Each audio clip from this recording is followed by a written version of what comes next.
Are key developments in the atheist movement proof that revival could be around the corner? I'll be sitting down today with Justin Brierley. He's a podcast host and author who looks at faith and culture in an interesting way. He's also got a new book, Surprising Rebirth of Belief in God. With no further ado, here is Justin Brierley to break it all down. Justin, welcome to Washington Times Higher Ground. Now, you have a new book, a new podcast. We're going to get into the podcast in a bit.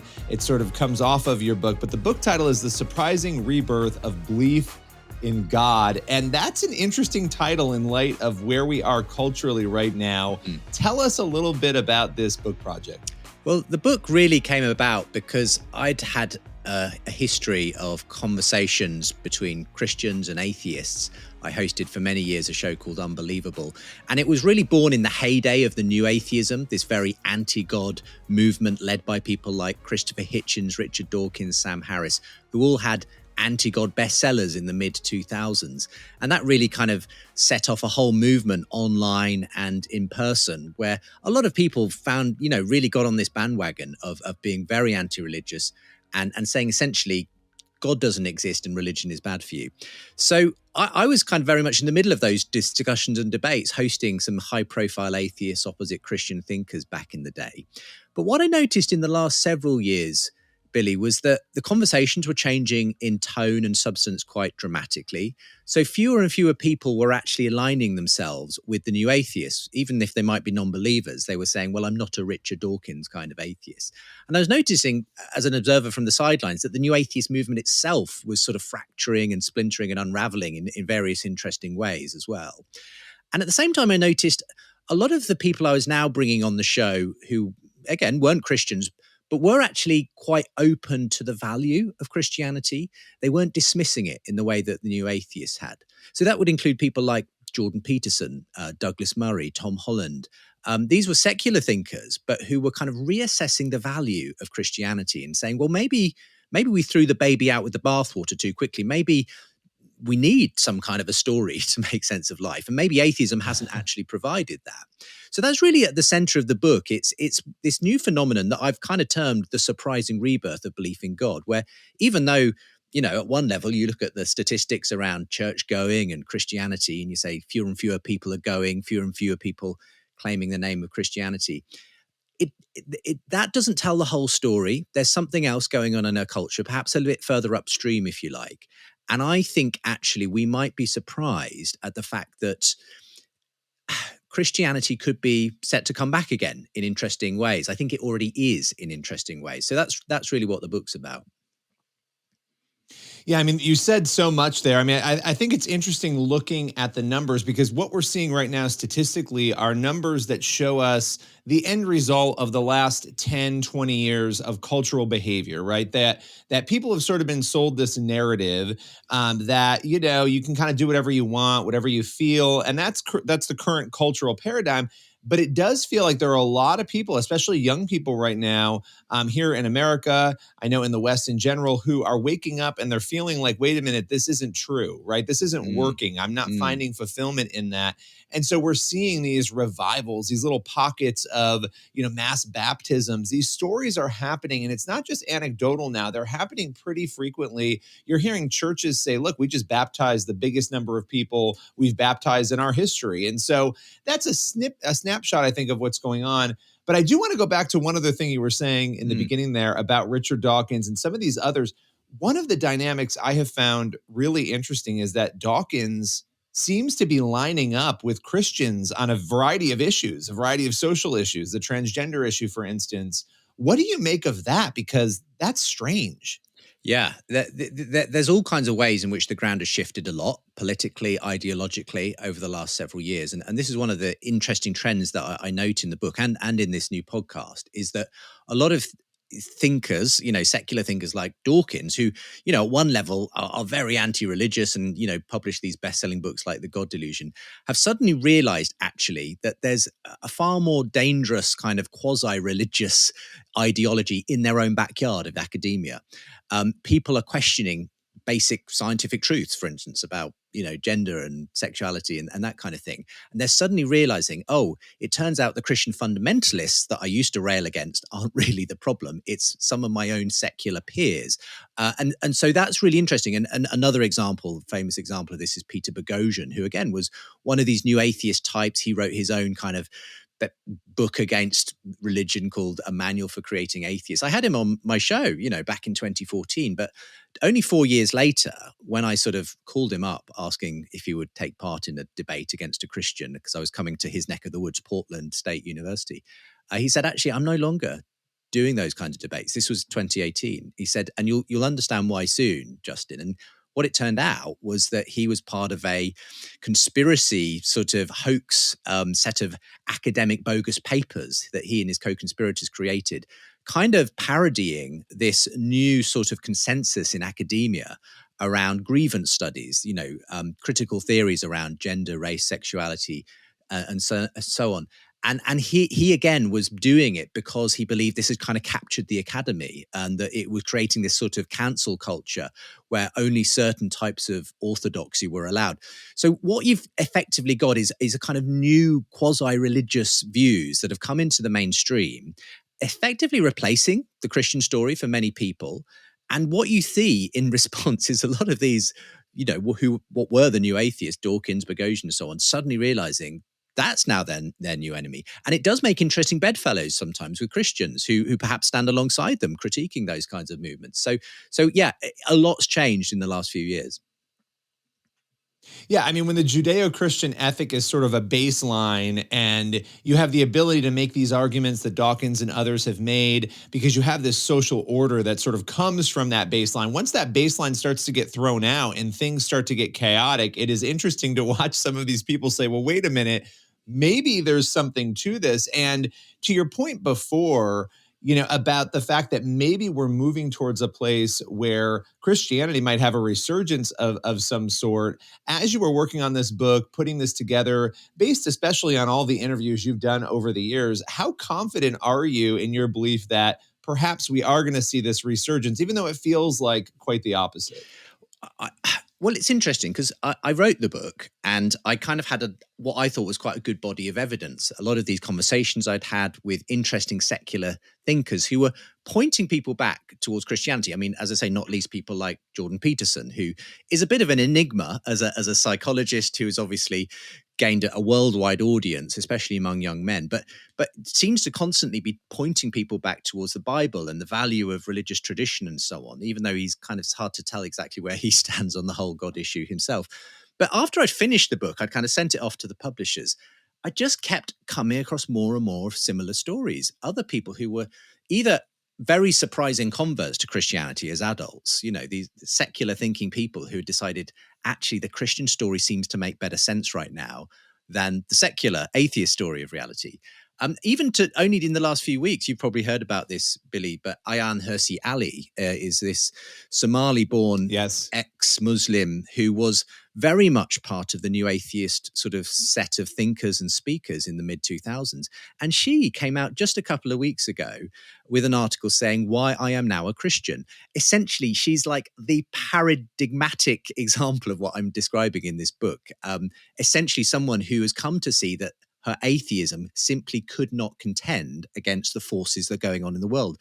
Both those kind of big forces of authoritarian regimes, Putin, China, etc., but also what she sees as this kind of woke ideology, which she sees as parasitic on culture as well.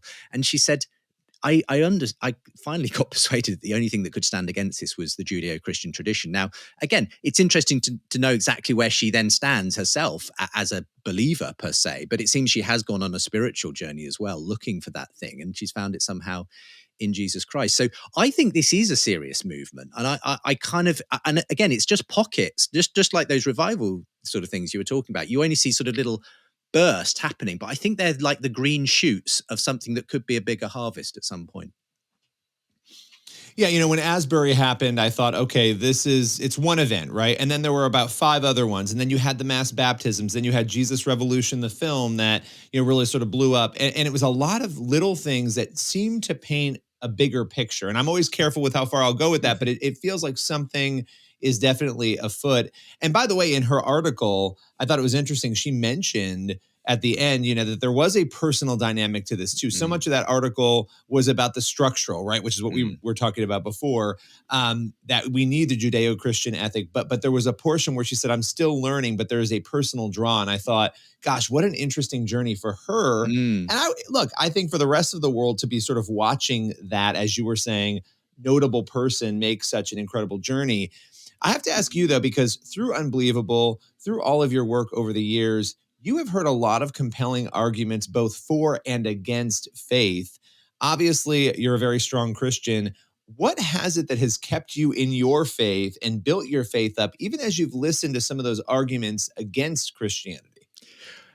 I mean, to put it in really broad terms, simple terms, I would say it's the discovery that everyone has a faith, actually. There is no neutral bystander, okay? So pretty much all the atheists and agnostics I ever encountered, well, they actually had a faith of some kind. Ironically, the fact that they were good people who believed in human rights, equality, dignity, and everything else, that didn't actually come from their atheism. It didn't come from science. It didn't come from the Enlightenment. Ironically, as I've discovered, it really comes from Christianity. And again, this is sort of part of the book, that the fact that actually we're still essentially swimming in Christian waters when it comes to people's moral instincts, their assumptions about the way life is. And I realized actually you can't get through life without sort of, in that sense, believing things that can't be proved simply through science or reason alone. You have to make a kind of a leap of faith at some point to this idea that humans have intrinsic value and dignity. It's not a scientific thing you can discover about humans. And so what I discovered was we all, as it were, have to kind of at some point sort of make that assumption or that leap of faith, if you like. I just found that the Christian story was a far more compelling account of reality in that sense than the atheist one. It made more sense of this belief in a moral universe, that humans have intrinsic worth and inviolable dignity. I didn't see how the atheist account could make sense of that belief, even though most of the atheists I met absolutely believed it. So there was that aspect of it, but it was also the historical aspect of it. Something happened 2,000 years ago. Now, people have tried to dismiss this. The Jesus mythologists have come along, but that those kind of theories are way kind of left field and really not taken seriously in academia. And whether or not you kind of take the Bible as, the inspired word of God or not, the fact is you've got a set of historical data here that you can't deny. And something really strange happened 2,000 years ago. And the best explanation I've ever heard is the one that the first followers of Jesus gave, that Jesus Christ had risen from the dead. Because when you look at the things that happened because of that claim, I find it very hard to deny it. What happened in their own time, in their own lifetime, people were willing to be martyred and brutally, mistreated for the sake of, what others have said was a lie. The fact that it changed the world around them, it completely changed the civilization they were living in, and it has changed our civilization. And just all manner of other different things that for me say there's something at the center of this story that makes sense of it. So there were lots of different factors. In the end, it wasn't one argument that kept me convinced that the Christian story made best sense. It was a number of different things together. And just the fact that you also have to just hold that up against the atheist story of reality. Everyone's got a worldview in that sense. And I just didn't find the atheist worldview as compelling or as plausible as the Christian one. So those were just a few of the reasons why in the end I said, no, this makes more sense to me. Yeah, I mean, even the archaeological evidence that is coming out of Israel now, right? We're watching all of these things that continue to back up what we see in Scripture, events, locations, even various technologies of the time and products of the time that we see coming forth. Even the news. You watch the news, and of course, this is a powder keg, so I'll be careful how far I go with it. But nations that we're watching in the headlines being the very nations that are discussed in Scripture or even speculated about in prophecy. And so there's so much there, I think, on top of that.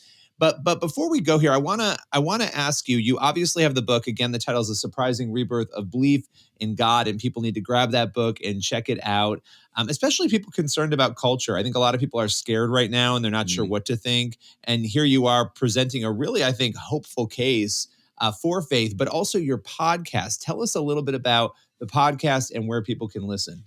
Well, the podcast is also called The Surprising Rebirth of Belief in God. And I'm really excited about it because in many ways it takes the book and it takes it really on a bigger journey where I speak to lots of thinkers, activists, people on both sides of the Christian atheist divide, and a lot of people who have come to faith, as adults. And it's been a really exciting thing to be able to sort of, as I say, in real time document some of these interesting stories. People like Ayaan Hirsi Ali, for instance, who we were just talking about. Because once you've written a book, it's kind of there, it's done, and that's what it is. But with a podcast, you can keep telling the story, and so that's really what I'm doing in a long form way.